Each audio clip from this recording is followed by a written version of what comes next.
मिट्टी में मिला देंगे। बली मुबारक हो, हमारे लिए बजरंग बली पर्याप्त होंगे। In a dramatic turn of events, gangster Vikas Dubey, the key culprit in the murder of 8 policemen in Kanpur, was killed in an encounter this morning. शुरुआत करते हैं एक उलझे हुए सवाल से।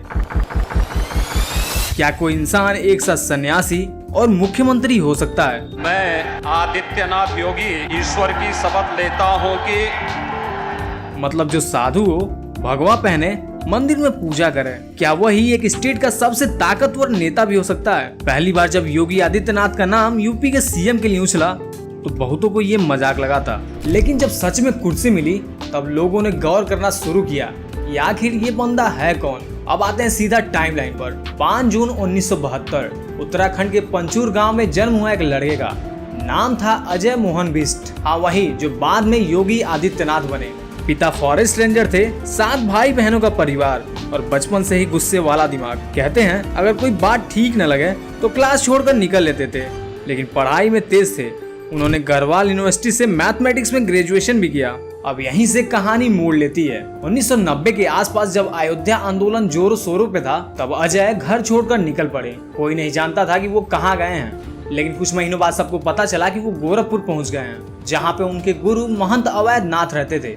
वहीं से इनका नाथ संप्रदाय से जुड़ाव हुआ और कुछ सालों बाद अजय योगी आदित्यनाथ बन गए। किसी फिल्म जैसी कहानी लगती है ना, लेकिन ये तो सच है।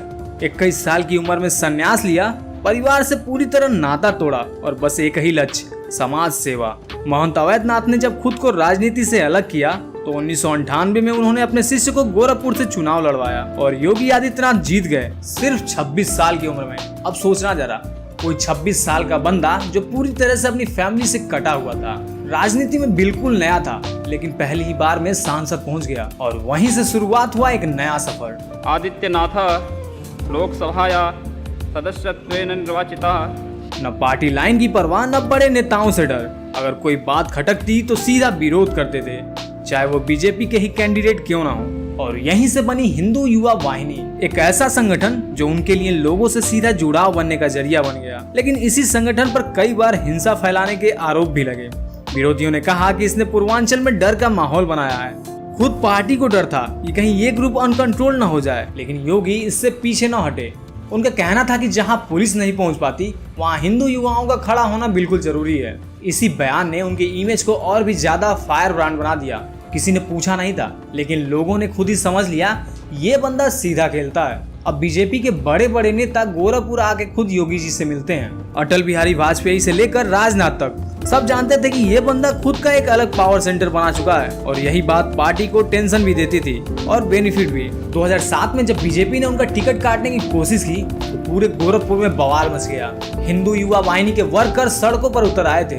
पार्टी को आखिरकार पीछे हटना पड़ा और वहीं से ये बात साफ हो गया कि योगी आदित्यनाथ किसी के मोहताज नहीं है। 2014 में जब वो अपने गुरु के उत्तराधिकारी बने और गोरखनाथ मठ के हेड घोषित हुए, तब तक वो सिर्फ नेता नहीं, आध्यात्मिक अथॉरिटी भी बन चुके थे। मतलब उनके पास अब राजनीति और धर्म दोनों की ताकत थी और शायद यही कॉकटेल था जिसने उन्हें यूपी पॉलिटिक्स का सबसे डेंजरस खिलाड़ी बना दिया। अब सवाल ये था कि बीजेपी उन्हें ओपनली सपोर्ट क्यों नहीं कर रही थी। कुछ कहते हैं कि योगी का एग्रेसिव हिंदुत्व पार्टी की सॉफ्ट इमेज को डैमेज कर सकता था, लेकिन ग्राउंड रियलिटी ये थी कि योगी जी के पास खुद का अपना वोट बैंक था, खास करके पूर्वांचल में। 2017 में जब यूपी में बीजेपी को पूर्ण बहुमत मिली तो सीएम कैंडिडेट के लिए बहुत से लोगों का नाम रेस में था और योगी जी का नाम उस लिस्ट में नजर भी नहीं आ रहा था।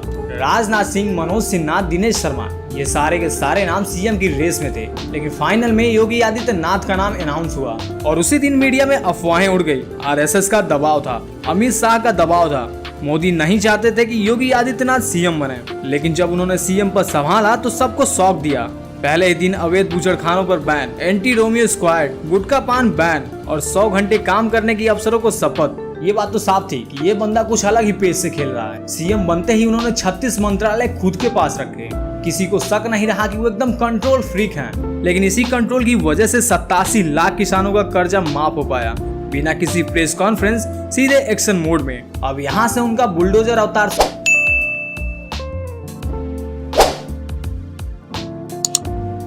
शुरू होता है। बड़ी खबर रामपुर से है, जहां अवैध निर्माण पर बुलडोजर एक्शन लिया गया। आप घर पर होंगे, लेकिन बुलडोजर ना छुट्टी पर है ना घर पर है। माफियाओं पर सीधा वार, घरों पर बुलडोजर चलना और मीडिया में नया नाम बुलडोजर बाबा। ये बिल्कुल डराने वाली इमेज थी, लेकिन जनता को पसंद आ गई। अब डर लगता है गुंडों को, ऐसे पोस्टर तक लगने लगे थे। उनकी मीडिया से तो बिल्कुल ही नहीं बनती। कई बार तो वो प्रेस वालों को भी डांट चुके हैं। सवाल पूछो, जजमेंट मत दो। कोई और नेता होता तो मफल कर देता, लेकिन योगी जी सीधे बोलते हैं, चाहे सवाल कड़वा हो या जवाब। मुस्लिम कम्युनिटी को लेकर भी उनका स्टैंड हमेशा सवालों में रहा। उनके पुराने भाषण वायरल होते रहते हैं, जैसे अगर एक हिंदू मारा गया तो वाला बयान। कुछ केस सुप्रीम कोर्ट तक पहुंचे, लेकिन बंद हो गए, और वो कभी सफाई देने वाले मूड में दिखे भी नहीं। अली और बजरंग बली वाला बयान सुनने में कैजुअल था, लेकिन उसका असर बहुत ही गहरा गया। हमारे लिए बजरंग बली पर्याप्त होंगे। इस एक लाइन ने उनकी आइडेंटिटी पॉलिटिक्स को और मजबूत किया।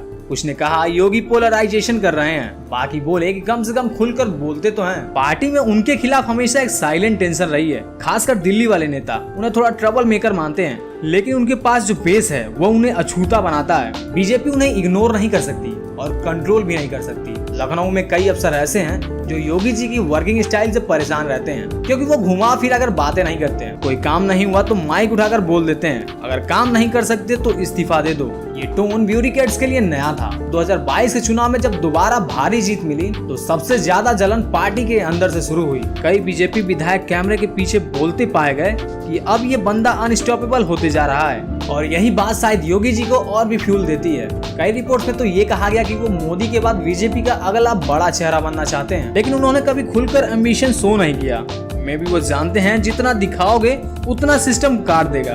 कभी कभी उनके अंदर एक रिबेल भी दिखता है, जैसे जब सीएए के दौरान दिल्ली जल रही थी तब उन्होंने कहा जो पत्थर चलाएगा उसे ईंट से जवाब मिलेगा। ये डायलॉग एक तरफ उनकी इमेज को स्ट्रॉन्ग बनाता है, लेकिन दूसरे पल सेक्युलर लोगों को खटकता भी है। एक सीनियर जर्नलिस्ट ने लिखा कि योगी बीजेपी में बीजेपी नहीं है। उनका मतलब ये था कि वो पार्टी के दायरे में नहीं आते और ना ही उसकी मर्यादा में चलते हैं। वो अपना रास्ता खुद बनाते हैं, चाहे वो कंट्रोवर्शियल हो या फिर रिस्की। अब सवाल ये उठता है कि क्या वो सिर्फ यूपी तक ही रुकेंगे या फिर आगे का भी सोचते हैं। पार्टी में एक धड़ा ऐसा है जो चाहता है कि योगी नेशनल लेवल पर लाए जाएं, लेकिन दूसरा धड़ा डरता है कि अगर दिल्ली पहुंचे तो किसी को पूछेंगे नहीं। तो अब तुम खुद सोचो, एक बंदा जो परिवार छोड़कर आया, मंदिर में रहा, मठ का वारिस बना, संसद गया, विधायक बना, संगठन खड़ा किया और फिर खुद एक मिथ बन गया। क्या इंडिया की पॉलिटिक्स में ऐसा कोई ब्लूप्रिंट पहले कभी देखा है? और अब आता है सबसे बड़ा ट्विस्ट, राम मंदिर। अयोध्या में डिकेड से चल रहे विवाद का सलूशन जब आया तो योगी सबसे आगे दिखे। सुप्रीम कोर्ट के फैसले से पहले ही उन्होंने अयोध्या में दीपोत्सव शुरू कराया।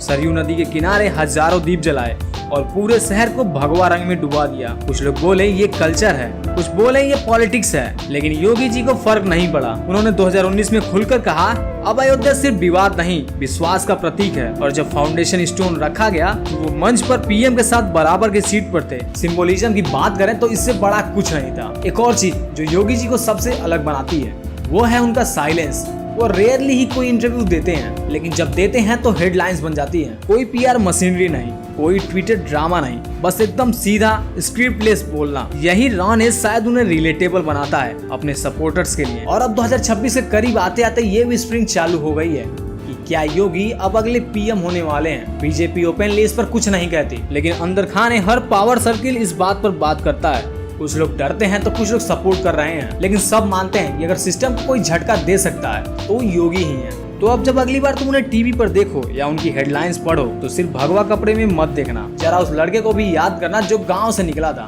जिसने घर परिवार छोड़ा, नाम बदला, रूट बदला और अब शायद देश की राजनीति की दिशा भी बदलने वाला है। तो यार आपको क्या लग रहा है, योगी जी अगले फ्यूचर पीएम बनने वाले हैं? कमेंट में जरूर बताइएगा।